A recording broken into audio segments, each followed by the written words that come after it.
Mapagpalang araw ng Sabado mga kananay, magmumunggo tayo. Ayan, pinakulan na yung bias.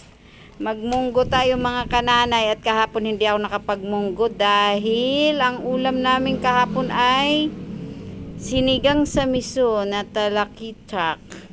Ayan mga kananay, nagpakulo ako ng bias. Ayan, hugasan natin mabuti. Ayusin ang paghugas para mawala ang mga sapot-sapot na mga anong tawag dyan, yung mga dumi ng mga bias-bias natin. Ayan mga kananay, hugasan natin mabuti yan. At higit sa lahat, ang kamay na yan ay hindi sa akin. Diyan yan sa aking anak, sa dalaga ko. Ayan, ayan ang kamay niya. Oh, hugasan mabuti, kiskisan. Yan, tinuturuan ko talaga sila ng ganyan ang pagluluto para malinis ang karne at malinis. Hindi siya karne, ano siya, yung bias ng baboy. Malasa kasi siya mga kananay pag yan ang inilalagay nyo sa munggo. Kahit hindi nyo nalagyan yan ng karne, basta may bias, okay na yan. Diyan lang ang panlasa na yan. Okay na yan. Ayan, ganyan, hinihimay-himay talaga. May mga buo-buong dugo, inaalis. Ganyan maglinis ng bias. Oh. Ayan.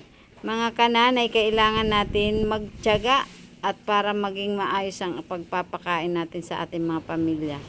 Ayan, kailangan ayan. Ayan mga kananay, ilagay na natin ang nahugasang bias. At isama na natin dyan yung mga lahok. Yung tulad ng munggo. Munggo nga kasi ang ulam. Mga kananay, munggo ang ulam ng kananay nyo ngayong araw ng Sabado. Tanghalian namin yan ay munggo. Ayan, ilagay natin ang munggo. Ayan. At ilagay natin diyan ang sibuyas. Ayan, ilagay ang sibuyas. Kamatis. Isama na rin yung yung tinapa hinimay. Ayan, hinimay na tinapa. Oh. Isama natin, pagsama-samahin natin. Gawa ng ako'y walang dahon ng ampalaya mga kananay. Gagawa natin ng paraan magkaroon ng ampalaya. Syempre yung bunga. Ayan mga kananay, kulong-kulo na. Pinakuluan na natin ng maigi yan. Ayan. O diba? Pag lambot na munggo, sabay lambot ng bias. Siyempre, hindi lalambot ang buto, kundi yung katas lang niya, mapupunta na sa munggo. Ayan, masarap na ang ating munggo mga kananay. Ganyan lang kasimple ang luto ng kananay nyo.